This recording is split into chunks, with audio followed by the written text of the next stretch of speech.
Hello friends, welcome to Navkar Digital Institute. We are in the capital gain. We have done the combined exams and sums. Question number 21, 23 हमने लिए थे जो difficult practical की category में आते हैं. Now my target is to cover up some number 22 sum जो है ऐसा ही सम इंस्टीट्यूट ने एक बार नवंबर 2004 में 16 years back पूछा था and majority students could not give the correct answer. We will be checking out. X furnishes the following detail for the previous year ended on 31st March 20. Unlisted shares of AB Limited 10,000 in number were sold on 31st May 19 for 800 per share. The above 10,000 shares were acquired by X in the following manner. 1.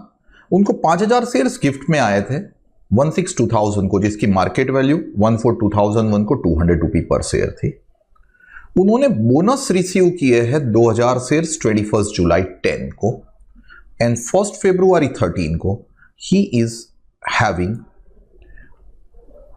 Purchasing 350 rupee per share से 3,000 shares. ये सब shares उन्होंने जो बेचे सभी shares बेच दिए and he purchased 1 residential house at 65 lakh on 1/5/2020 from the sale proceed of the shares. X is already owning a residential house even before the purchase of the above house. You are required to compute the capital gain assuming he doesn't have any other income. So he is selling off the unlisted shares and buying the second residential house. एकदम click होना चाहिए mind में कि as he is already owning one house and he is purchasing the second house at 65 lakh. This is a sum of section 54F exemption. So let me check with Mr. X how it is working in. Friends, have a look. Mr. X के case में let us have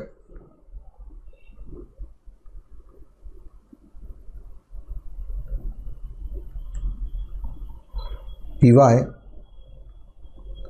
1920 relevant to AY 2021 is coming into play. उन्होंने shares ही बेचे but ये हर एक type के shares उन्होंने अलग अलग टाइम पे अक्वायर किए हैं एंड उन्होंने अलग अलग अमाउंट से अक्वायर किए. तो मैं हर एक शेयर्स की एक्विजिशन अलग अलग है ना, तो मैं उनको अलग अलग मेरे आंसर में प्लॉट कर रहा हूं. Friends, going this way, listen. He has 5,000 shares. FMV 200 रुपए है. 16,2000 को उनको गिफ्ट में मिले थे. आई विल हैव 5,000 शेयर्स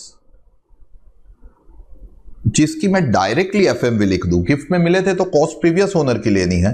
मेरे पास यहां पे प्रीवियस ओनर की कॉस्ट आई वुड से नहीं है. होती तो cost of previous owner and FMV को कंपेयर करते. प्रीवियस ओनर की कॉस्ट नहीं है तो I need to take the FMV directly and I will be taking. अच्छा, दूसरा मैंने फ्रेंड्स बोनस 21 जुलाई 10 को 2,000 शेयर्स आए हैं. तो 2,000 शेयर्स जो मेरे बोनस है, बोनस 14,2001 को आए तो जीरो वैल्यू से लेने होते हैं. एंड तीसरा friends, I will put this way, मेरे पास 1 to 2013 को 3,000 शेयर्स 350 में मैंने परचेस किए हैं. सो 3,000 शेयर्स मैंने कितने में अक्वायर किए हैं? 350 में. And that's how I am selling of total how many shares? 10,000 shares. Friends, मैं ये 10,000 शेयर्स जो बेच रहा हूं वो मैं कितनी की कंसीडरेशन से बेच रहा हूं आप समझेंगे. Friends, I am selling it of at a consideration of 800 पर शेयर. चेक करना भाई कहीं पे ब्रोकरेज वगैरह कुछ लिया नहीं है ना, वरना हम कंफ्यूज हो जाएंगे. No, there is no brokerage given. 800 rupee per share में मैंने ये बेच दिया है. So if I am selling off at 800 rupees Can we say this would be giving me 40 lakh, 5,000 shares multiplied by 800. This will be giving me 16 lakh 500 it is 2,000 shares multiplied by 800, and this would be giving me 24 lakh. That's how my consideration is coming to 80 lakh. अब मैं cost की बात करूं तो यहां पे मेरी cost आएगी 5,000 शेयर्स थे मेरे, 200 रुपए मेरी एफएमवी थी. It should be multiplied by 289 divided by 100 करें तो can we say it would be coming to 28 lakh 90,000 and my long term capital gain will be 11 lakh and 10,000. Bonus, my cost and index cost if the bonus is after 1/4/2001 is 0. And friends, as far as the third type of 3,000 shares are concerned, मैंने ये 3,000 shares 350 रुपए में purchase किए 1/2/2013 को. Can I say if I purchased at 1/2/2013 मेरी cost आएगी 10,50,000 multiplied by 289 divided by the index number of the year 1213 as 1/2/2013 है, that is previous year 12-13. February 13 हो ना तो भूल से भी 13-14 प्रीवियस ईयर मत लेना. मुझे इंडेक्स नंबर जैसा मैंने बोला हुआ है वैसे याद नहीं रहते. 12-13 का इंडेक्स नंबर है 200. एग्जाम में प्रेम से आपको इंडेक्स नंबर प्रोवाइड करेंगे, मगअप करने की जरूरत नहीं है. करंट ईयर का 289 याद रहे, मोर देन सफिशियंट है. So it would be, can we say indexation 200 से होगा, 289 से मल्टीप्लाई होगा. सो 10,50,000 मल्टीप्लाइड बाय 289 डिवाइडेड बाय 200 करें तो मेरी इंडेक्स कॉस्ट आई 15,17,250 एंड 24 लाख में से मैं इसको डिडक्ट करूं तो can we say it would be 8,82,750. Friends, अगर यहां पे 28,90,000 प्लस 15,17,250 ले तो can we say my total cost is coming to 44,07,250 and 11,10,000 plus 16 lakh plus 8,82,750 ले तो can we say it would be 35,92,750 is coming as my capital gain. यहां तक कोई डाउट नहीं है. आई सपोज मैंने सिर्फ इंडेक्सेशन किया है. मेरे असेसी ने 80 लाख रुपए की कंसीडरेशन में ये सब शेयर्स बेच के 65 लाख में सेकंड रेसिडेंशियल हाउस लिया. तो कैन वी से मेरे असेसी को 54F का एग्जम्पशन मिले. कितना? Can we say investment 65 lakh multiplied by capital gain divided by net consideration. So can we say 65 lakh divided by 80 lakh multiplied by 35,92,750 करे तो my exemption will be 29,19,110 approximately. अब majority students यही answer लिख के आए थे फ्रेंड्स एग्जाम में. ये आंसर मैं ऐसा नहीं बोल रहा हूं गलत है, बट सही नहीं है. अब बोलोगे क्यों सही नहीं है? फ्रेंड्स, इसलिए सही नहीं है बिकॉज आपने आपका आंसर जो लिया वो टोटल अमाउंट के ऊपर लिया, पर एडवाइजेबल है इंडिविजुअल अमाउंट के ऊपर कैलकुलेट करें. 54F का सम है, समझना ये 54F का सम है. And whenever it is a sum of section 54F, खास कॉन्सेंट्रेट करना friends. If it is the sum of number 1, it is the sum of section F. Number 2, more than 1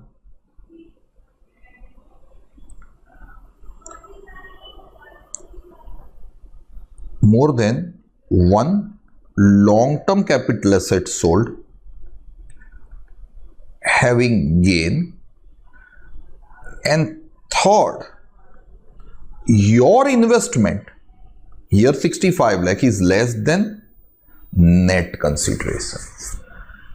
तीनों condition fulfil हो तो individually solve करो and I call it a sum wherein for the purpose of solving it individually I will give the priority. क्या priority friends मैं समझाऊं आपको.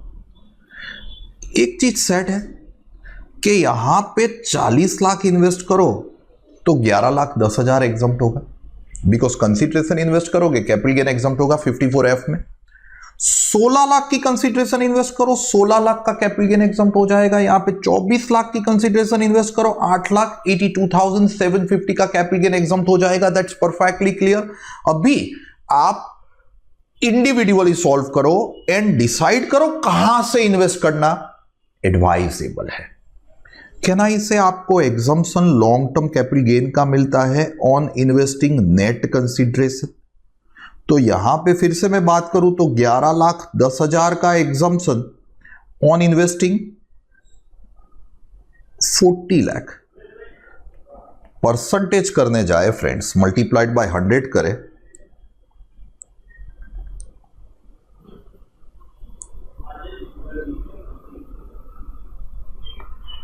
तो can we say 1110 divided by 40 lakh percentage, this would be giving me 27.75%. अच्छा यहां पे 16 लाख का capital gain exempt if you invest full 16 lakh friends, so can we say 100 के ऊपर कितना, तो can we say it would be 100%. And यहां पे 8,82,750 का capital gain exempt if you invest 24 lakh. 750 divided by 24 lakh percentage करें तो कैन वी से दिस वुड बी 36.78%. ये मैं क्या कर रहा हूं सर, मैं फाइंड कर रहा हूं कि किसमें प्रपोर्शन ज्यादा होता है. 100 रुपए की कंसिडरेशन है, 6 रुपए का 60 रुपए का कैपिटल गेन है, तो आप 100 रुपए इन्वेस्ट करोगे ना तो 60 एग्जम्प्ट है. दैट मीन्स परसेंटेज वाइज कितना एग्जम्प्ट है 60%. मैं एक कॉमन डिनोमिनेटर फाइंड करने की ट्राई कर रहा हूं एंड ये कॉमन डिनोमिनेटर फाइंड करके my target is to check out कि कहां से इन्वेस्ट करना एडवाइजेबल हो for the purpose of availing 54F. 54F is proportionate. So can we say highest priority और highest percentage would be given first priority, उसके बाद second and उसके बाद third. Meaning thereby bonus में आप 100 रुपए इन्वेस्ट करोगे ना तो 100 रुपए एग्जम्प्ट मिलेगा. सेम वे आप राइट में 100 इन्वेस्ट करोगे तो 36 एग्जम्प्ट मिलेगा एंड और अदर 3,000 शेयर्स में. एंड 5,000 शेयर्स में आप 100 रुपए इन्वेस्ट करोगे तो 27.75 का एग्जम्पशन मिलेगा. आप इन्वेस्ट आपको करना चाहिए जो 65 लाख की कंसिडरेशन आप इन्वेस्ट कर रहे हो friends. I will B advising you कि आप सबसे पहले ये 16 लाख रुपए इन्वेस्ट करो तो आपको एग्जम्पशन भी कैन वी से पूरे 16 लाख का मिल जाएगा. समझना इन्वेस्टमेंट ये 16 लाख ऊपर वाले हो रहे हैं रेड वाले, एग्जम्पशन 16 लाख के कैपिटल गेन का मिल रहा है. अच्छा दूसरा यू शुड इन्वेस्ट 24 लाख रुपए. देखो आप पूरे इन्वेस्ट कर पा रहे हो सेकंड प्रायोरिटी से बिकॉज उसका डिनोमिनेटर और उसका परसेंटेज ज्यादा है।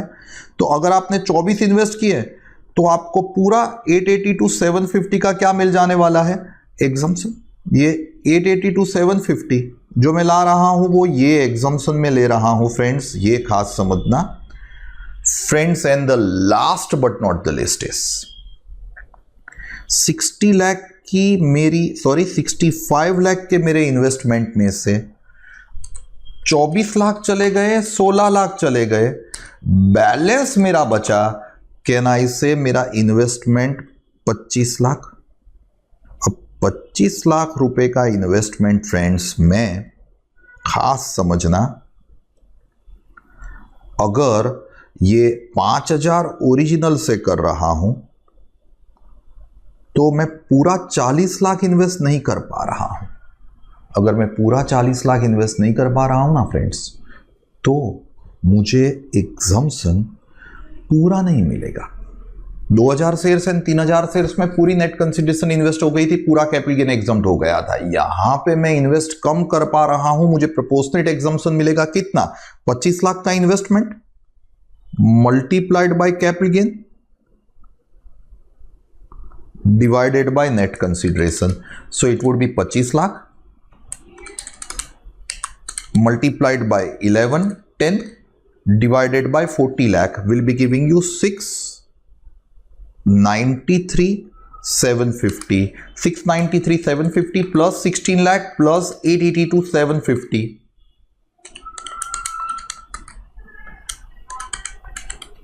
आप चेक करो तो आपका एग्जम्पशन आ रहा है 31,76,500। आप कैलकुलेशन चेक करना फ्रेंड्स।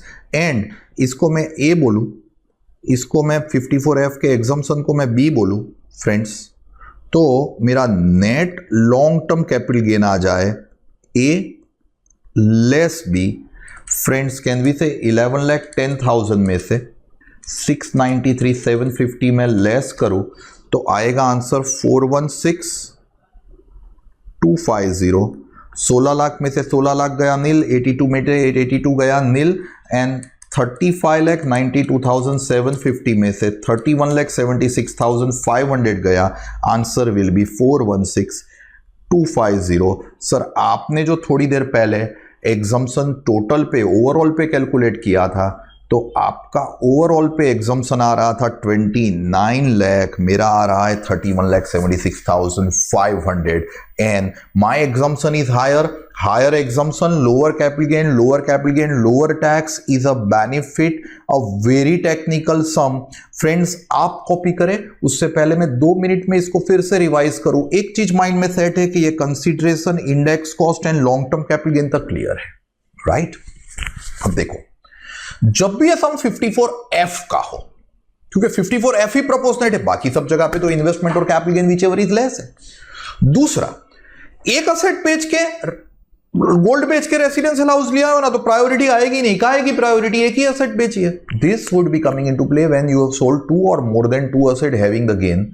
एंड अगर आप यहां पे पूरे 80 लाख या उससे ज्यादा इन्वेस्ट कर देते तो पूरा 35,92,000 एग्जम्प्ट हो जाता। When you have invested less, आपको डिसाइड ये करना है कि 80 लाख में से आपने 65 लाख इन्वेस्ट किए, तो ये कहां से इन्वेस्ट किए, 40 लाख में से, 16 लाख में से, या 24 लाख में से। 40 lakh is the consideration of 5,000 shares, 16 lakh is the consideration of 2,000 shares and 24 lakh is the consideration of 3,000 shares. कहां से किया वो इंपॉर्टेंट है। अब वो जानने के लिए मुझे एक कॉमन डिनोमिनेटर फाइंड करना पड़े, दैट इज प्रायोरिटी फाइंड करनी पड़े।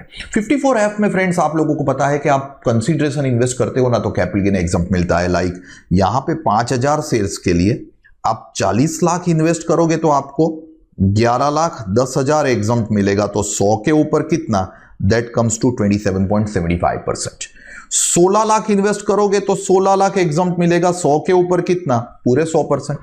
24 पे 882, तो 100 के ऊपर कितना, 36.78%। अब 100 के ऊपर जहां से 100 मिल रहा है दैट इज फर्स्ट प्रायोरिटी, 36 मिल रहा है सेकंड प्रायोरिटी, एंड 27 मिल रहा है that is third priority. What I need to do is, मेरी जो 65 लाख रुपए का मैं घर ले रहा हूं सेकंड रेसिडेंशियल हाउस, वो सबसे पहले मैंने ये 16 लाख रुपए इन्वेस्ट करके लिया, सो दैट मुझे पूरे 16 लाख का क्या मिल गया, exemption.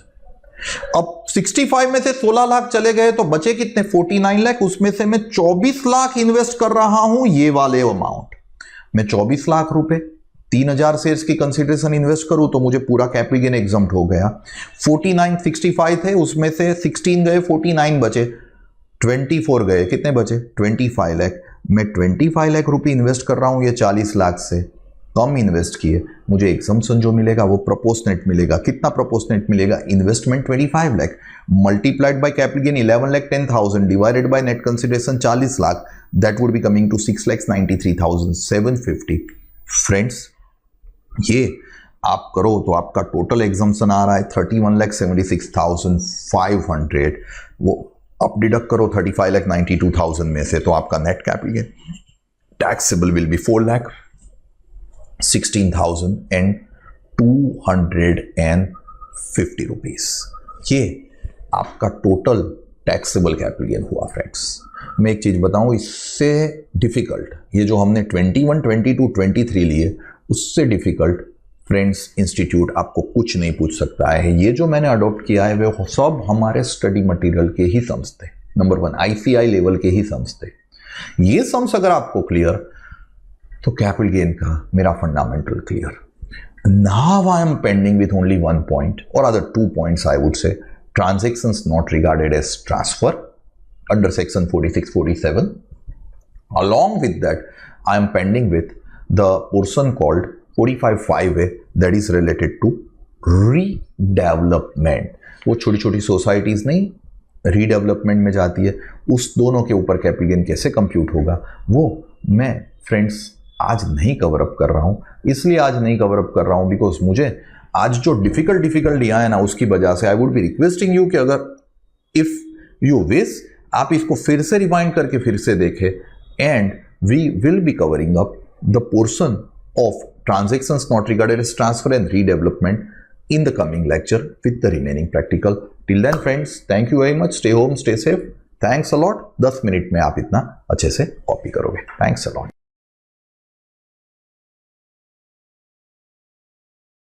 Friends, you have to copy these conditions also because this would be coming into play when it is a priority sum. Thanks.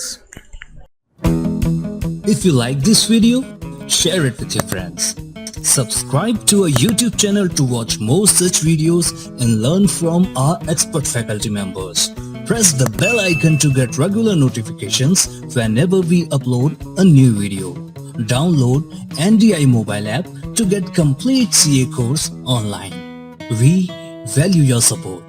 Thank you for watching.